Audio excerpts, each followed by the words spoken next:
일본 사회부 기자가 이상한 통계를 발견했습니다. 과부, 이혼녀, 싱글맘들이 한국으로 향하는 비율이 급증하고 있었거든요. 왜 하필 한국일까요? 그 답을 찾기 위해 직접 부산으로 날아갔습니다. 그곳에서 만난 44살 일본 여성의 이야기는 충격적이었어요. 남편을 잃은 뒤 직장에서 밀려났습니다. 이웃들은 이유 없이 거리를 뒀죠. 아들은 학교에서 아버지 없는 집 아이라고 불렸어요. 일본에서 그녀는 점점 지워지는 사람이었습니다. 그런데 한국에 오자 모든 게 달라졌어요. 공항에 마중 나온 시어머니는 과거는 중요하지 않다고 했습니다. 이웃들은 그녀의 과거를 묻지 않았죠. 아들은 한 달 만에 친구를 사귀었어요. 1년 뒤 그녀는 거울 속 자신의 얼굴이 달라졌다는 걸 깨달았습니다. 왜 일본에서 실패한 삶이 한국에서는 다시 시작될 수 있었을까요? 그 차이는 기술도 제도도 아니었습니다. 사람을 대하는 방식이었어요. 끝까지 보시면 그 충격적인 진실을 알게 되실 거예요. 영상 시작하기 전 구독과 좋아요 눌러주시고 알림 설정까지 해주시면 앞으로 더 좋은 이야기로 찾아뵙겠습니다. 댓글로 여러분의 의견도 들려주세요. 그럼 이야기 시작하겠습니다. 안녕하세요. 저는 다나카 유키입니다. 38살 도쿄에서 국제사회부 기자로 일한 지 벌써 12년이 됐죠. 주로 아시아권 이민 트렌드와 국제 결혼 통계를 다루는 게 제 업무예요. 숫자 뒤에 숨은 사람들의 이야기를 찾아내는 일이라고 할 수 있습니다. 어떤 사람들은 통계가 차갑다고 하지만 저는 그렇게 생각하지 않아요. 숫자 하나하나에는 반드시 사연이 있거든요. 지난달 저는 도쿄 지국 데이터베이스에서 최근 5년간의 국제 결혼 통계를 정리하고 있었어요. 일본 여성들의 해외 이주 패턴을 분석하는 정기 리포트 작업이었죠. 매년 비슷한 시기에 하는 루틴한 업무였습니다. 솔직히 말하면 특별한 기대 없이 시작한 작업이었어요. 올해도 비슷한 패턴이겠거니 생각했거든요. 그런데 스프레드시트를 훑던 중 이상한 흐름이 눈에 들어왔습니다. 과부, 이혼녀, 싱글맘으로 분류된 여성들이 한국으로 향하는 비율이 유독 가파르게 상승하고 있었거든요. 처음에는 단순한 통계 오류라고 생각했어요. 일본 여성들의 국제 결혼 상대국은 전통적으로 미국이나 유럽 국가들이 상위권을 차지해왔으니까요. 한국이 급부상한다는 건 상식적으로 납득이 가지 않았습니다. 데이터를 다시 확인해 봤어요. 원본 자료와 대조하고 분류 기준도 점검했죠. 하지만 결과는 같았습니다. 특히 사별이나 이혼을 경험한 30대 후반에서 40대 초반 여성들 사이에서 한국행이 뚜렷하게 증가하고 있었어요. 5년 전과 비교하면 거의 3배 가까이 늘어난 수치였습니다. 이건 단순한 변동이 아니라 명확한 트렌드였죠. 저는 책상에 기대앉아 모니터를 한참 바라봤어요. 왜 하필 한국일까요? 솔직히 이해가 되지 않았습니다. 일본과 한국은 역사적으로 복잡한 관계를 가진 나라들이에요. 과거사 문제로 갈등이 있었고 양국 관계가 냉각되는 시기도 많았죠. 물론 최근 몇 년간 한류 열풍이 불면서 문화적 교류가 늘어난 건 사실이에요. 드라마나 K-팝의 인기가 높아지면서 한국에 대한 호감도도 상승했고요. 하지만 그것만으로 이 정도의 이주 흐름을 설명하기엔 뭔가 부족했습니다. 한류가 좋아서 한국 남성과 결혼한다? 너무 단순한 설명이었어요. 특히 이 데이터에서 눈에 띄는 건 재혼을 원하는 여성들이 주류였다는 점이에요. 첫 결혼이 아니라 두 번째 기회를 찾는 사람들이었죠. 그들이 왜 한국을 선택했는지 그 이유가 궁금해졌습니다. 호기심이 생겼어요. 아니, 솔직히 말하면 기자로서의 본능이 작동했다고 해야 맞겠죠. 숫자는 거짓말을 하지 않지만 숫자만으로는 진실의 절반밖에 보여주지 못합니다. 나머지 절반은 직접 사람을 만나서 들어야 해요. 저는 이 통계 뒤에 어떤 이야기가 숨어 있는지 직접 확인하고 싶어졌습니다. 편집장에게 기획안을 제출했어요. 일본 여성들의 한국행 증가 현상, 그 배경과 실제 사례를 취재하겠다는 내용이었죠. 편집장은 처음에 고개를 갸웃거렸습니다. 굳이 그런 주제를 다뤄야 하느냐는 반응이었어요. 국제 결혼 관련 기사는 민감한 주제라서 자칫하면 논란이 될 수 있거든요. 특히 한국이 관련되면 더 조심해야 한다고 했습니다. 하지만 저는 포기하지 않았어요. 이건 단순한 트렌드 기사가 아니라 일본 사회의 구조적 문제를 들여다볼 수 있는 창문이라고 설득했죠. 왜 일본 여성들이 자국에서 재혼의 기회를 찾지 못하고 해외로 나가는지, 그 이면에 무엇이 있는지 탐구하는 기사라고요. 편집장은 잠시 생각하더니 결국 고개를 끄덕였습니다. 단 객관적이고 균형 잡힌 시각을 유지하라는 조건이 붙었죠. 취재 승인이 떨어지자 저는 곧바로 관련 상담소와 국제결혼중개기관에 연락을 돌리기 시작했어요. 실제로 한국으로 이주한 여성들의 인터뷰를 요청했죠. 예상대로 대부분은 거절했습니다. 과거를 다시 꺼내고 싶지 않다는 이유였어요. 새로운 삶을 시작했는데 왜 옛날 이야기를 해야 하느냐고 반문하는 분도 있었죠. 충분히 이해할 수 있었습니다. 누구나 아픈 기억은 덮어두고 싶은 법이니까요. 그래도 포기하지 않고 계속 연락을 돌렸어요.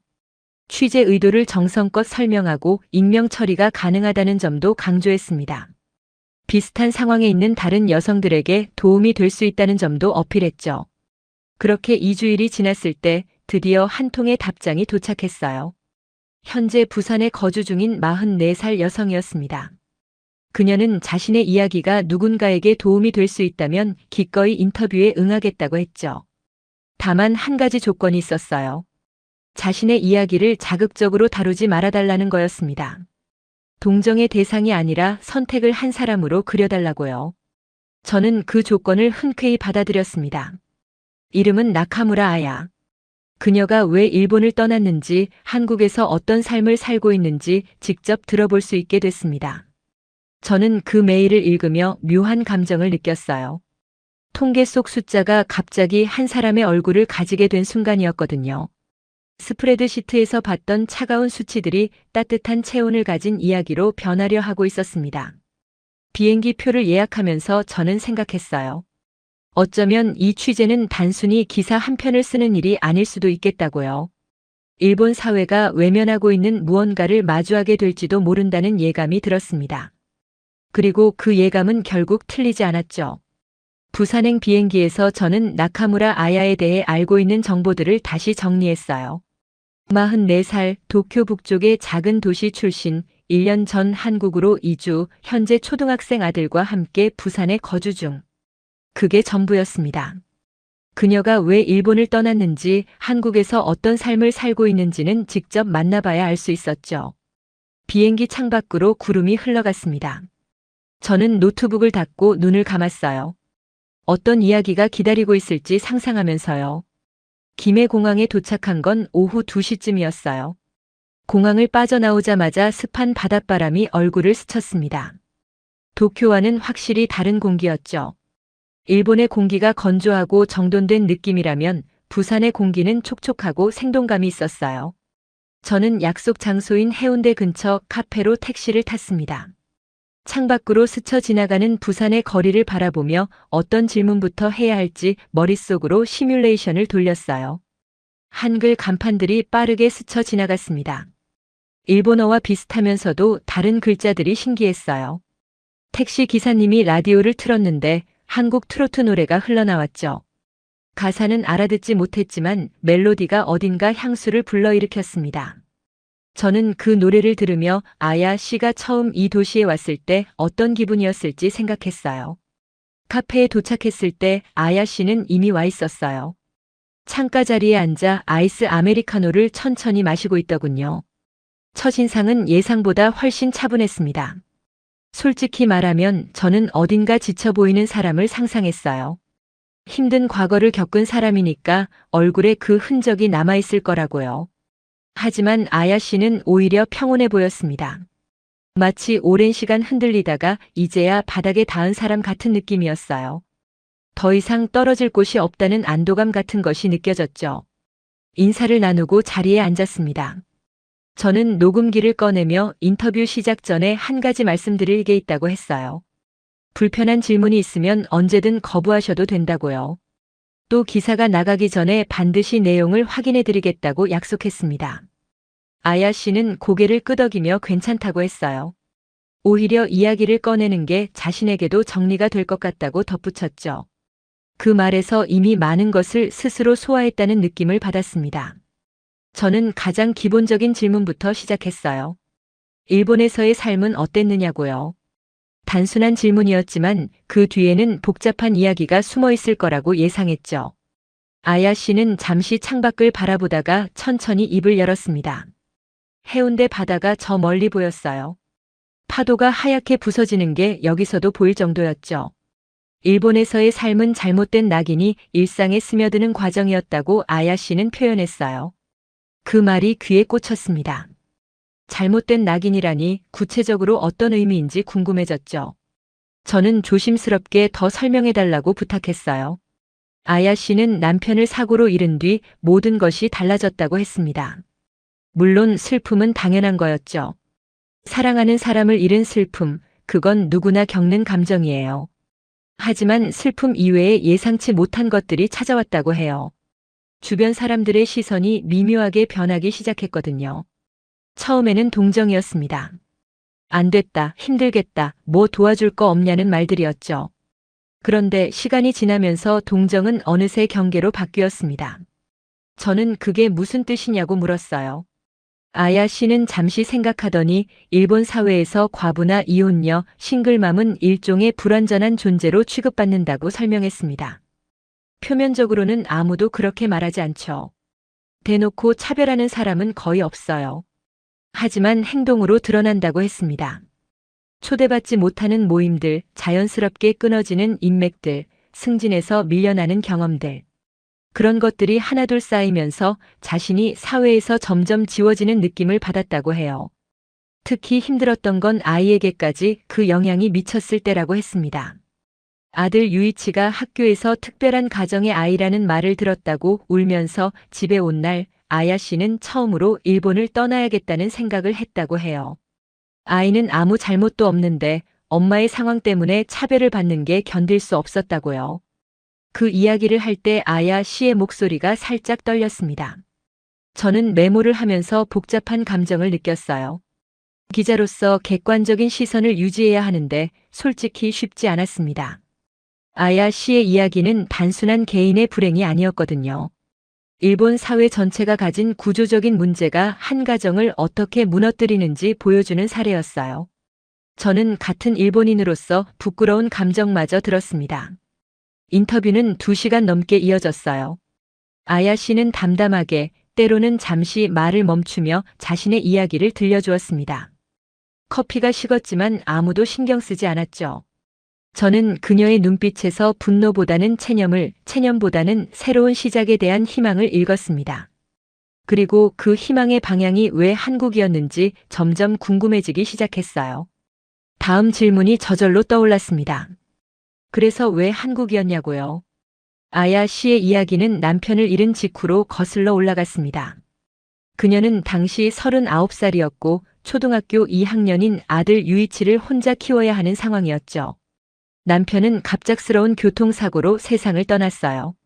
어느 날 아침 평소처럼 출근길에 나선 사람이 저녁에 싸늘한 주검으로 돌아온 거였습니다.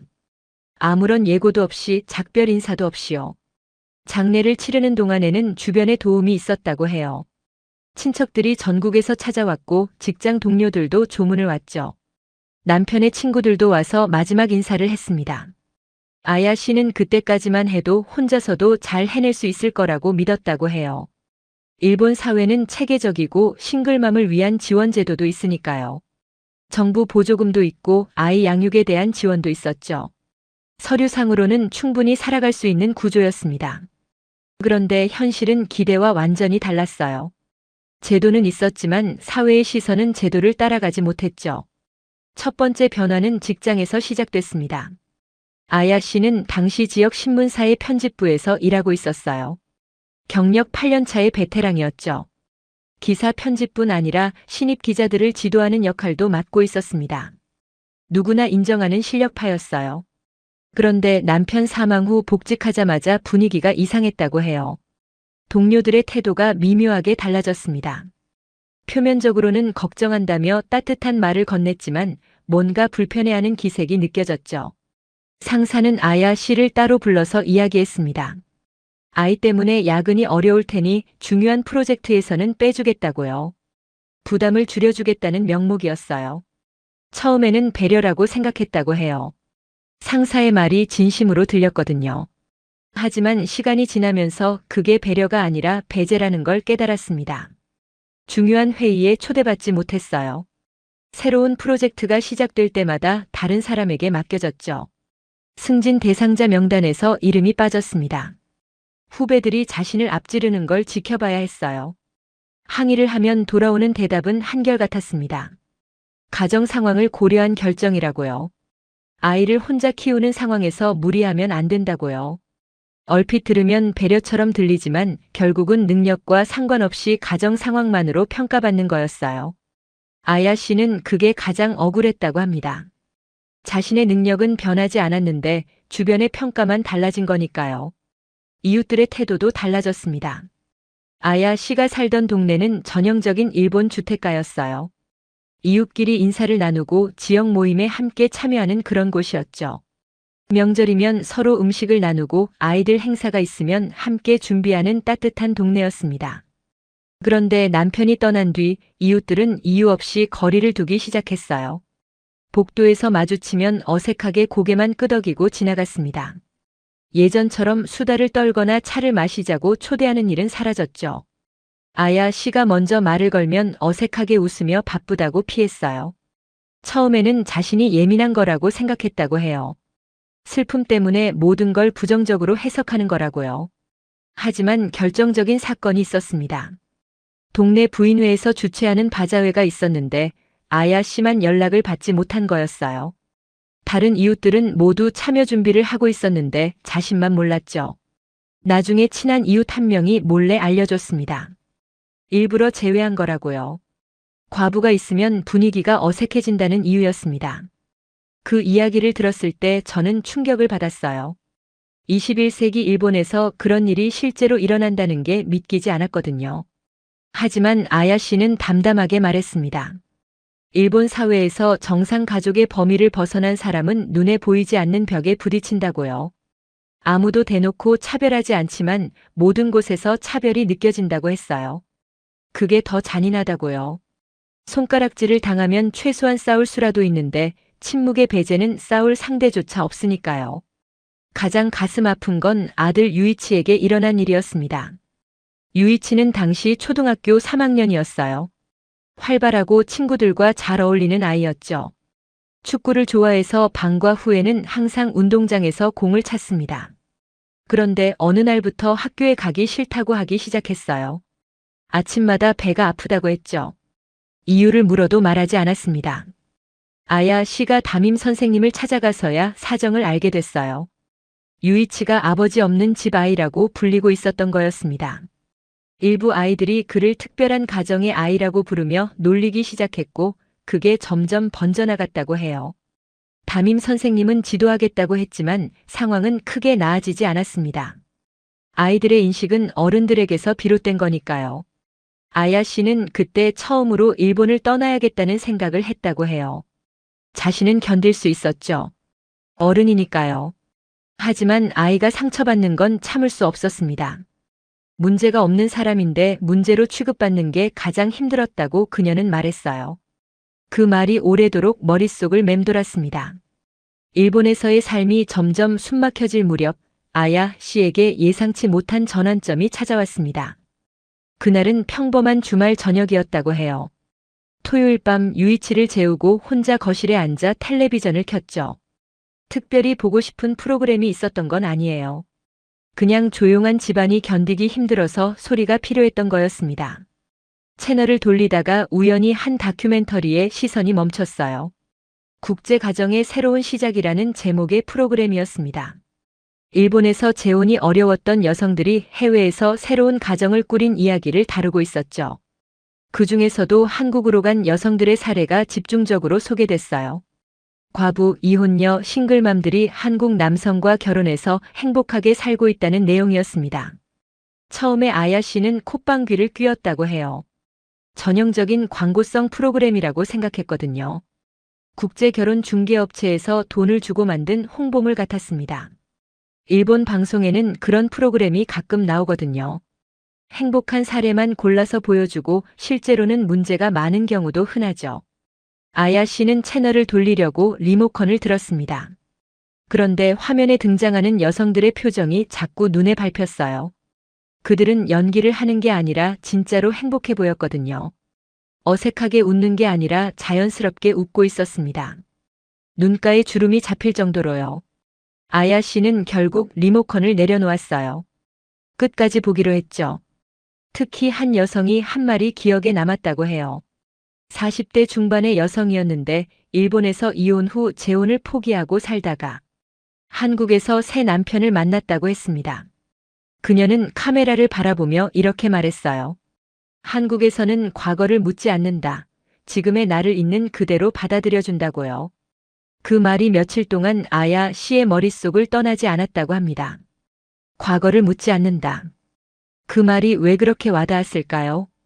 아야 씨는 일본에서 항상 과거를 설명해야 했거든요. 남편이 왜 없는지, 어떻게 된 건지, 재혼은 생각 안 하는지. 그런 질문들이 끊임없이 따라다녔죠. 질문 자체가 악의는 없었지만 그 질문을 받을 때마다 상처가 덧나는 느낌이었다고 해요. 하지만 쉽게 믿을 수는 없었어요. 아야 씨는 원래 신중한 성격이었거든요. 텔레비전에서 본 것만으로 인생의 중요한 결정을 내릴 수는 없었습니다. 그래서 직접 확인해 보기로 했죠. 인터넷을 검색해서 국제결혼 상담소 몇 곳을 찾아냈어요. 후기도 찾아보고 사기 피해 사례도 확인했습니다. 그중 평판이 괜찮아 보이는 곳에 상담을 신청했어요. 상담소를 처음 방문한 날 아야 씨는 극도로 긴장했다고 해요. 혹시 사기를 당하는 건 아닌지, 이상한 곳에 발을 들인 건 아닌지 걱정이 됐거든요. 국제결혼 중개업체 중에는 문제가 있는 곳도 많다는 걸 알고 있었으니까요. 상담소 문을 열 때 손이 떨렸다고 합니다.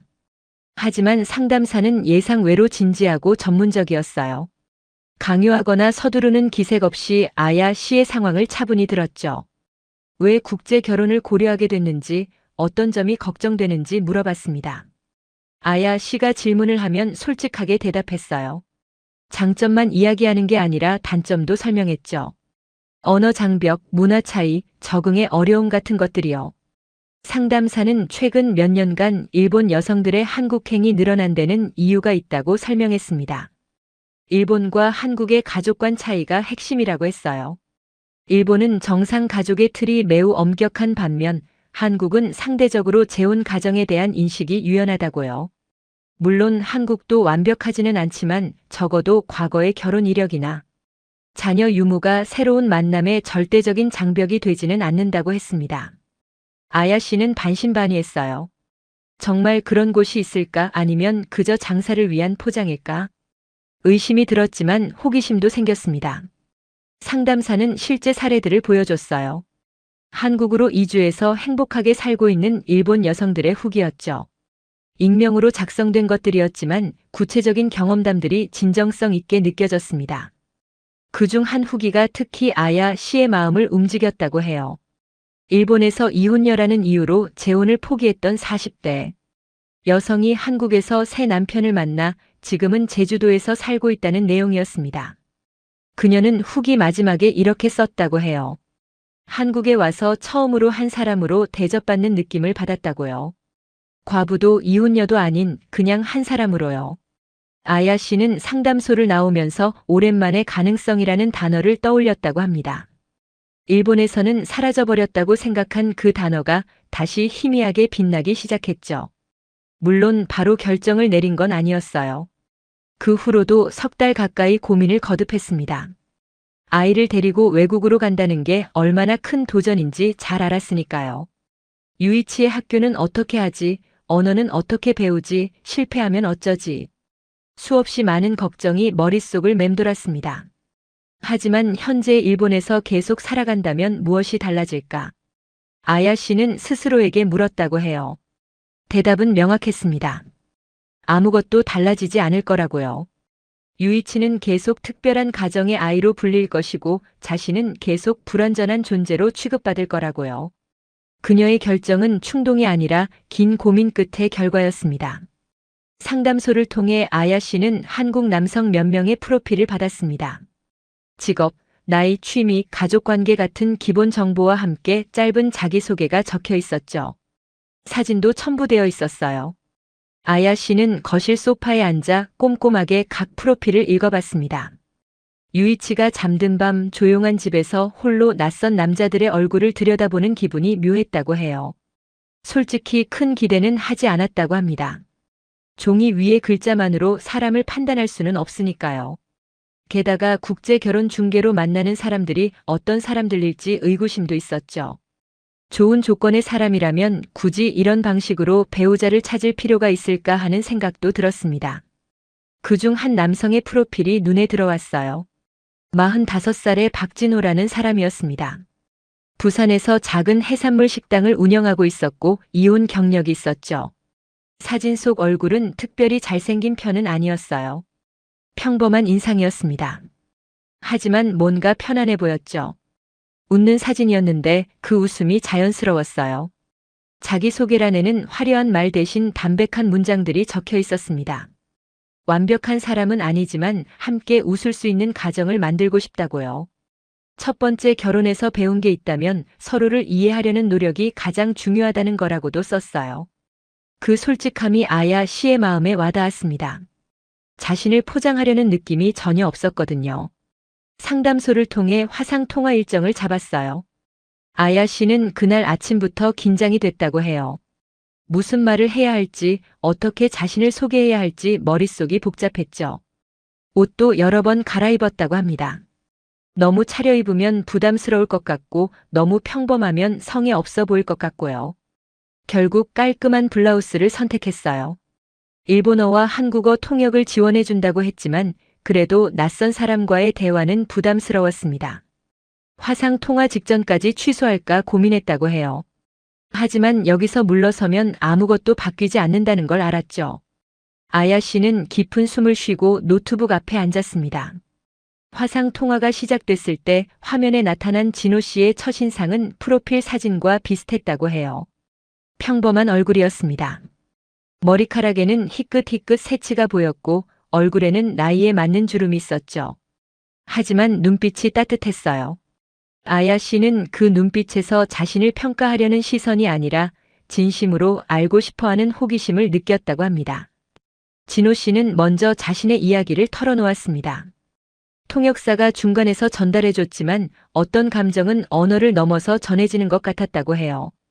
첫 번째 결혼이 왜 실패했는지, 그 후로 어떻게 살아왔는지 솔직하게 말했죠. 아내와 성격 차이로 갈등이 많았고 결국 서로를 위해 갈라서기로 했다고요. 자식은 없었습니다. 숨기거나 포장하는 느낌이 전혀 없었어요. 아야 씨는 그 태도에 놀랐다고 합니다. 일본에서 선을 본 남성들은 대부분 자신의 약점을 감추려고 애썼거든요.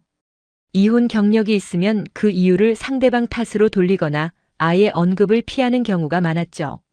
하지만 진호 씨는 달랐습니다. 자신의 부족함을 인정하면서도 비굴하지 않았어요. 그리고 진호 씨가 유이치에 대해 물었을 때 아야 씨는 깜짝 놀랐어요. 보통 재혼 상대를 찾는 남성들은 상대방의 아이를 부담으로 여기는 경우가 많거든요. 아예 언급하지 않거나 언급하더라도 어색하게 넘어가곤 하죠. 아이가 있다는 사실이 마이너스 요인으로 작용하는 경우가 대부분이에요. 그런데 진호 씨는 자연스럽게 아이 이야기를 꺼냈습니다. 아들은 뭘 좋아하느냐, 학교 생활은 잘하고 있느냐고요. 마치 당연히 물어봐야 할 것을 물어보는 것처럼 자연스러웠어요. 아야 씨가 유이치가 축구를 좋아한다고 말하자 진호 씨의 얼굴이 환해졌다고 해요. 자기도 어릴 때 축구를 많이 했다면서 나중에 함께 공을 찰 수 있으면 좋겠다고 했죠. 그 말이 사교적인 립서비스가 아니라 진심처럼 느껴졌다고 합니다. 진호 씨의 눈빛이 반짝였거든요. 아야 씨는 그 순간 마음속 긴장이 크게 풀렸다고 했어요. 자신의 아이를 부담이 아니라 함께 할 가족으로 바라봐주는 사람이 있다는 게 얼마나 큰 위안이 되는지 처음 알았다고요. 통화는 예정된 30분을 훌쩍 넘겨 1시간 반이나 계속됐습니다. 통역사가 중간에 끊어줘야 할 정도였죠. 이야기가 끊이지 않았어요. 진호 씨는 부산의 바다 이야기를 했고 아야 씨는 도쿄의 일상을 이야기했습니다. 좋아하는 음식, 주말에 하는 일, 사소한 것들이 오갔어요. 아야 씨는 그동안 일본에서 한 번도 경험하지 못한 대화 방식이었다고 표현했어요. 과거에 대해 묻거나 평가하려는 태도가 전혀 없었다고요. 그냥 지금 이 순간에 자신을 알고 싶어하는 사람과 이야기하는 느낌이었다고 합니다. 과부인지 싱글맘인지는 중요하지 않았어요. 그냥 아야라는 사람으로 대화하고 있었죠. 통화를 끊고 나서 아야 씨는 한참 동안 화면을 바라보며 앉아 있었다고 해요. 가슴속에서 뭔가가 움직이는 느낌이었다고요. 희망이라고 부르기엔 아직 조심스러웠지만 적어도 문이 열릴 수도 있겠다는 예감은 들었다고 합니다. 그날 밤 아야 씨는 오랜만에 편하게 잠들었다고 해요. 화상 통화 이후에도 아야 씨와 진호 씨는 매일 연락을 주고받았습니다. 처음에는 통역 앱을 통한 어색한 메시지였어요. 번역기가 이상하게 옮기는 바람에 오해가 생기기도 했죠. 한 번은 진호 씨가 보낸 메시지가 완전히 다른 뜻으로 번역돼서 아야 씨가 당황한 적도 있었다고 해요. 나중에 알고 보니 그냥 날씨가 좋다는 인사였는데 번역기가 이상하게 바꿔버린 거였죠. 두 사람은 그 이야기를 하며 한참 웃었다고 합니다. 점점 대화가 자연스러워졌어요. 아야 씨는 틈틈이 한국어 기초 표현을 공부하기 시작했습니다. 안녕하세요. 감사합니다. 맛있어요. 보고 싶어요. 같은 간단한 말들이었지만 그 노력이 자신에게도 의미가 있었다고 해요. 새로운 언어를 배운다는 건 새로운 세계로 들어가는 문을 여는 것 같았다고요. 그렇게 2달이 지났을 때 진호 씨가 한국에 한번 와보지 않겠느냐고 제안했습니다. 화면으로만 보는 것보다 직접 만나서 이야기를 나눠보자고요. 부산의 바다도 보여주고 싶고 맛있는 것도 먹이고 싶다고 했어요.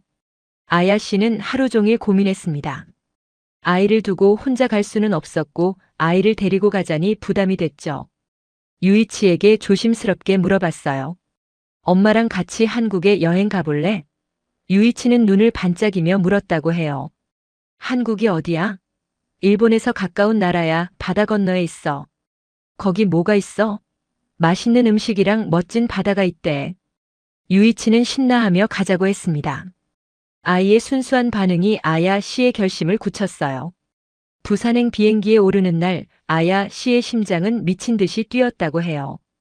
유이치는 창밖으로 보이는 구름을 신기해하며 들떠 있었지만 아야 씨는 속으로 수백 가지 걱정을 하고 있었죠. 만약 실제로 만났는데 화상 통화와 다르면 어쩌지? 가족들이 자신을 이상하게 보면 어쩌지? 유이치가 불편해하면 어쩌지? 무수한 불안이 머릿속을 스쳐 지나갔습니다. 김해공항에 도착했을 때 예상치 못한 광경이 기다리고 있었어요. 진호 씨 혼자가 아니라 그의 가족들이 함께 마중을 나온 거였습니다. 진호 씨의 어머니와 여동생이 꽃다발을 들고 입국장 앞에 서 있었죠. 아야 씨는 순간 당황했다고 해요. 일본에서는 첫 만남에 가족을 데려오는 일이 거의 없거든요. 상대방에게 부담을 줄 수 있다고 생각하니까요. 하지만 진호 씨 가족들의 태도는 전혀 부담스럽지 않았습니다. 진호 씨의 어머니는 환하게 웃으며 아야 씨의 손을 잡았어요. 서툰 일본어로 어서 오세요. 힘들었죠? 라고 말했다고 해요. 발음은 어눌했지만 마음은 분명히 전해졌습니다. 아야 씨는 그 따뜻함에 눈시울이 붉어졌다고 해요. 낯선 나라에서 처음 만난 사람에게 이런 환대를 받을 줄은 몰랐거든요. 더 놀라웠던 건 유이치를 대하는 방식이었어요.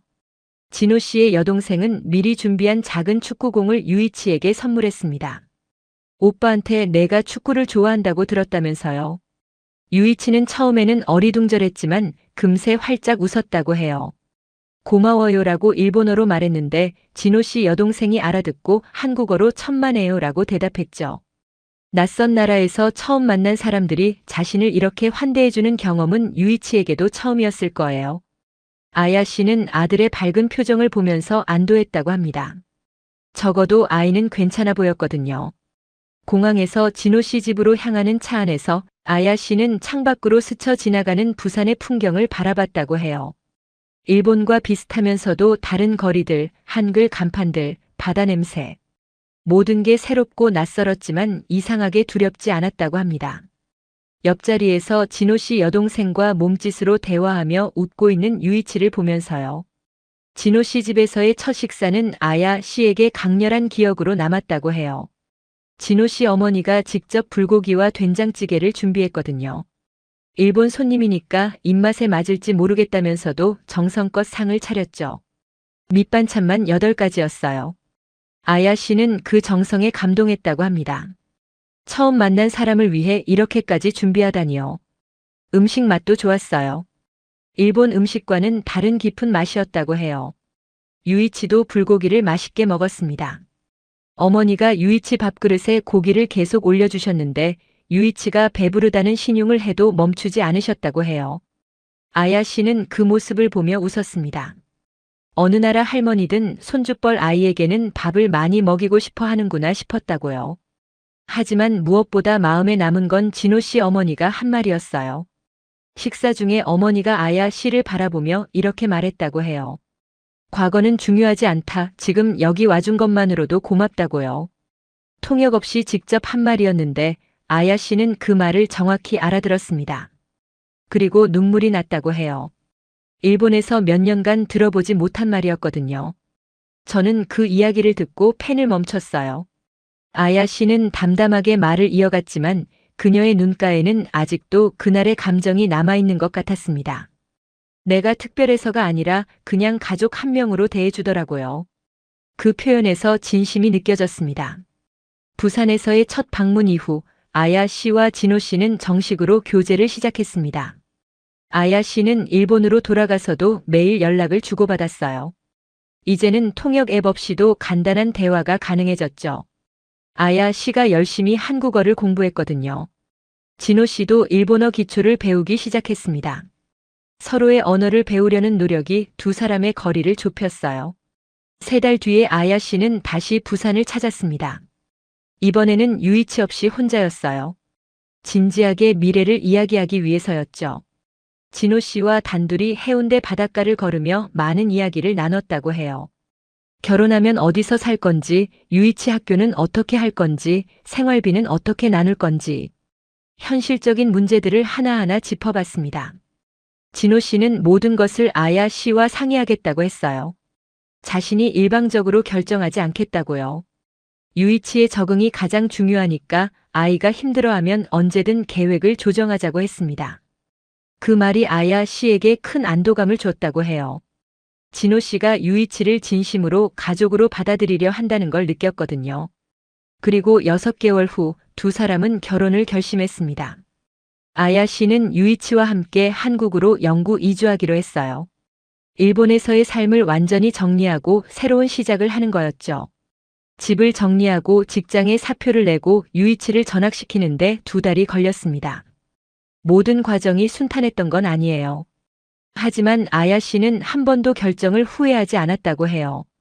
이주 초기 몇 달은 솔직히 쉽지 않았다고 해요. 언어가 가장 큰 장벽이었습니다. 간단한 인사말은 할 수 있었지만 일상적인 대화는 어려웠죠.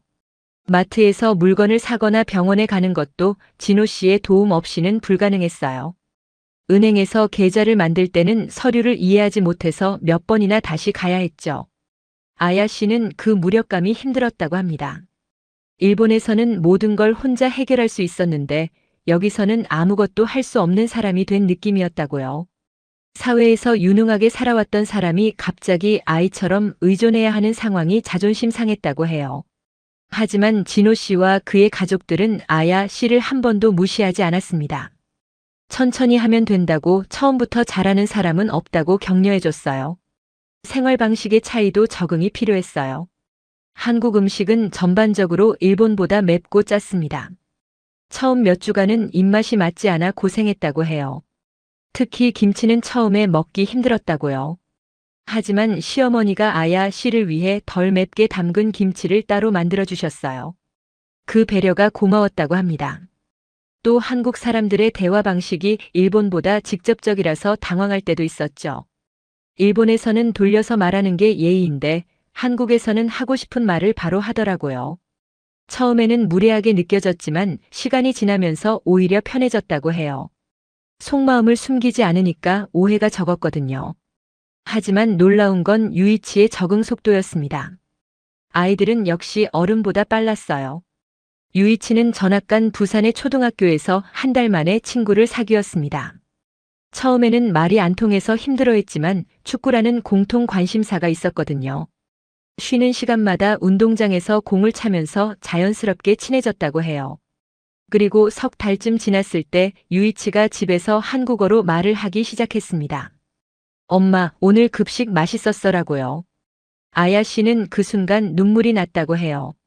아이가 이 나라에 뿌리를 내리기 시작했다는 걸 느꼈거든요. 유이치는 이제 한국어와 일본어를 섞어서 말합니다. 두 언어 사이를 자유롭게 오가죠. 아야 씨 자신도 조금씩 한국 생활에 스며들었습니다. 동네 슈퍼 아주머니와 인사를 나누게 됐고 진호 씨 어머니에게 한국 요리를 배우기 시작했죠. 된장찌개 끓이는 법부터 시작해서 김치찌개, 불고기까지. 시어머니는 아야 씨의 서툰 솜씨를 절대 탓하지 않았다고 해요. 오히려 처음부터 잘하는 사람이 어디 있느냐며 격려해줬죠. 가장 달랐던 점은 주변의 시선이었습니다. 아야 씨는 한국에서 가장 달랐던 점으로 가정 형태를 설명해야 하는 순간이 거의 없다는 것을 꼽았어요. 일본에서는 어디를 가든 남편이 어떻게 됐느냐, 왜 혼자 아이를 키우느냐는 질문을 받았거든요. 그 질문들이 아기가 없어도 상처가 됐죠. 매번 과거를 꺼내야 했으니까요. 하지만 한국에서는 그런 질문을 거의 받지 않았다고 해요. 이웃들은 진호 씨와 아야 씨를 그냥 새로 이사 온 부부로 대했습니다. 유이치도 그냥 진호 씨네 아들로 불렸죠. 과거를 기준으로 관계를 판단하지 않더라고요. 지금 어떻게 살고 있느냐만 중요했어요. 물론 한국도 완벽하지는 않았습니다. 외국인이라서 불편한 순간도 있었고 문화 차이로 오해가 생길 때도 있었죠. 행정 절차가 복잡해서 스트레스를 받을 때도 있었어요. 하지만 적어도 자신의 과거 때문에 차별받는 느낌은 받지 않았다고 해요. 그게 아야 씨에게는 가장 큰 차이였습니다. 이주한 지 1년이 지났을 때 아야 씨는 거울을 보며 스스로도 놀랐다고 해요. 일본에서 마지막으로 봤던 자신의 얼굴은 지쳐 있었거든요. 눈 밑에 다크서클이 짙었고 표정에 생기가 없었죠. 하지만 지금 거울 속 얼굴은 훨씬 편안해 보였다고 합니다. 주름이 늘었는지 줄었는지는 모르겠지만 표정이 확실히 달라졌다고요. 웃는 법을 다시 배운 것 같다고 했습니다. 인터뷰를 마치고 카페를 나왔을 때 해운대 바다가 눈앞에 펼쳐졌습니다. 저녁 무렵이라 노을이 수평선 위로 번지고 있었죠. 하늘이 주황색에서 분홍색으로 다시 보라색으로 변해가는 게 보였어요. 아야 씨와 헤어지고 나서 저는 한참 동안 그 자리에 서 있었습니다. 머릿속에서 그녀의 이야기가 계속 맴돌았거든요. 바닷바람이 얼굴을 스쳤어요. 부산의 바람은 도쿄의 바람과는 달랐습니다. 더 짭짤하고 더 거칠고 더 생명력이 느껴졌죠. 저는 방파제에 앉아서 노트북을 꺼냈습니다. 인터뷰 내용을 정리하면서 어떤 기사를 써야 할지 생각했어요. 단순히 감동적인 이야기로 포장하면 안 된다는 걸 알았습니다. 그건 아야 씨의 이야기를 소비하는 것에 불과하니까요. 저는 이번 취재를 시작할 때 단순한 호기심으로 출발했습니다. 통계에서 발견한 이상한 흐름, 그 뒤에 어떤 사연이 있는지 알고 싶었죠. 왜 일본 여성들이 한국으로 향하는가? 그 질문에 대한 답을 찾고 싶었어요. 하지만 아야 씨를 만나고 나서 이건 단순한 개인 사연이 아니라는 걸 깨달았습니다. 이건 일본 사회의 구조적 문제가 만들어낸 이동이었어요. 일본은 여전히 가족 형태에 대한 기준이 매우 엄격합니다. 남편과 아내 그리고 아이들로 구성된 정상 가족의 틀에서 벗어나면 사회적으로 불이익을 받는 구조가 있어요. 물론 법적으로는 차별이 금지되어 있죠. 싱글맘을 위한 지원 제도도 있고 재혼에 대한 법적 장벽도 없습니다. 하지만 일상 곳곳에 보이지 않는 벽이 존재해요. 직장에서는 승진에서 밀려나고 학교에서는 아이가 따돌림을 당하고 이웃에서는 초대받지 못하는 모임이 생깁니다. 아무도 대놓고 차별하지 않지만 결과적으로 차별이 일어나요. 그리고 그 차별은 당사자들에게 깊은 상처를 남기죠. 아야 씨의 경우처럼요. 아야 씨의 경우가 특별한 게 아니었어요. 취재를 진행하면서 비슷한 사례를 여러 건 더 접했거든요. 남편을 잃거나 이혼을 경험한 여성들이 일본에서 재혼의 기회를 얻지 못하고 결국 다른 나라로 눈을 돌리는 패턴이 반복되고 있었습니다. 그중 한국이 유독 많았던 건 지리적 근접성과 문화적 유사성, 그리고 무엇보다 가족 간의 차이 때문이었죠. 한국이 완벽한 나라는 아닙니다. 저도 이번 취재에서 그걸 확인했어요. 외국인에 대한 편견이 있고 다문화 가정을 바라보는 시선이 항상 따뜻한 것도 아니죠. 한국 사회에도 분명히 개선해야 할 부분이 있습니다. 하지만 적어도 과거의 결혼 이력이나 자녀 유무가 새로운 시작의 절대적인 장벽이 되지는 않았어요. 그 차이가 아야 씨 같은 여성들에게는 결정적이었습니다. 일본으로 돌아가는 비행기 안에서 저는 기사의 방향을 정했어요. 처음에는 단순히 한국행 일본 여성들의 이야기를 다루려고 했습니다. 해외 이주 트렌드를 분석하는 기사였죠. 하지만 이제는 다른 질문을 던져야 했어요. 왜 그녀들은 일본을 떠나야만 했을까? 우리 사회는 무엇을 놓치고 있는가? 이건 한국에 대한 기사가 아니라 일본에 대한 기사여야 했습니다. 기사를 쓰는데 3주가 걸렸어요. 아야 씨의 이야기를 중심에 놓고 다른 인터뷰와 통계 자료를 엮어서 완성했죠. 몇 번이나 다시 쓰고 고쳤습니다. 감정에 치우치지 않으면서도 진실을 전달하는 게 쉽지 않았거든요. 편집장은 처음에 난색을 표했어요. 일본 사회를 비판하는 듯한 톤이 부담스럽다고요. 우리 독자들이 어떻게 받아들일지 걱정된다고 했습니다. 하지만 저는 물러서지 않았어요. 이건 비판이 아니라 질문이라고 설득했습니다. 더 나은 사회가 되려면 우리가 무엇을 바꿔야 하는지 묻는 기사라고요. 문제를 인식하지 못하면 개선도 없다고 했죠. 편집장은 한참 고민하더니 결국 승인했습니다. 단 균형 잡힌 시각을 유지하라는 조건이 붙었어요. 결국 기사는 게재됐습니다. 반응은 예상보다 컸어요. 공감하는 댓글도 많았지만 반발도 있었죠. 일본을 깎아내린다는 비난도 있었고 한국을 미화했다는 비판도 있었습니다. 하지만 동시에 비슷한 경험을 했다는 여성들의 메시지도 많이 받았어요. 자신의 이야기를 들어줘서 고맙다는 분들이었죠. 저는 후회하지 않아요. 아야 씨의 이야기가 누군가에게 닿았다면, 비슷한 상황에 있는 누군가에게 희망이 됐다면 그걸로 충분하니까요. 기자의 역할은 진실을 전하는 것이고 저는 제 역할을 다했다고 생각합니다. 기사를 마무리하며 저는 아야 씨가 했던 말을 인용했어요. 저는 특별한 사람이 아니에요. 다만 다시 시작할 수 있는 곳을 찾았을 뿐이에요. 그 말은 통계 뒤에 숨어있던 수많은 숫자에 생생한 의미를 부여했습니다. 스프레드시트의 차가운 수치들이 따뜻한 사람의 목소리로 바뀌는 순간이었죠. 그리고 저에게도 기자로서 무엇을 써야 하는지 다시 생각하게 해줬습니다. 숫자 뒤에는 항상 사람이 있다는 걸, 그 사람의 이야기를 찾아내는 게 제 일이라는 걸요. 아야 씨 덕분에 저는 다시 한번 그 사실을 깨달았습니다. 나카무라 아야 씨는 일본을 떠나 한국에서 새 삶을 시작했습니다. 그녀가 찾은 건 단순히 새 남편이 아니었어요. 과거를 묻지 않는 사회, 지금의 나를 있는 그대로 받아들여주는 따뜻함이었죠. 일본에서 그녀는 불완전한 존재로 취급받았습니다. 직장에서 밀려나고 이웃에게 외면당하고 아이까지 상처받았어요. 하지만 한국에서는 달랐습니다. 시어머니는 과거는 중요하지 않다고 했고 이웃들은 그냥 새로 이사온 가족으로 대해줬어요. 아들 유이치는 한 달 만에 친구를 사귀고 석 달 만에 한국어로 말하기 시작했죠. 같은 사람이 같은 조건으로 다른 나라에서 완전히 다른 대접을 받았습니다. 그 차이는 제도가 아니었어요. 사람을 바라보는 시선의 차이였습니다. 한국은 완벽한 나라가 아닙니다. 하지만 적어도 과거가 미래의 절대적인 장벽이 되지는 않았어요. 다시 시작할 수 있는 기회를 주는 사회였습니다. 그래서 지금도 많은 일본 여성들이 한국을 선택하고 있죠. 아야 씨는 마지막에 이렇게 말했습니다. 저는 특별한 사람이 아니에요. 다만 다시 시작할 수 있는 곳을 찾았을 뿐이에요.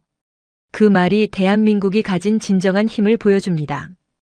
이게 바로 대한민국입니다. 오늘 영상이 감동이 되셨다면 구독과 좋아요 눌러주시고 알림 설정까지 해주시면 더 좋은 이야기로 찾아뵐게요. 여러분의 댓글 하나가 큰 힘이 됩니다. 감사합니다.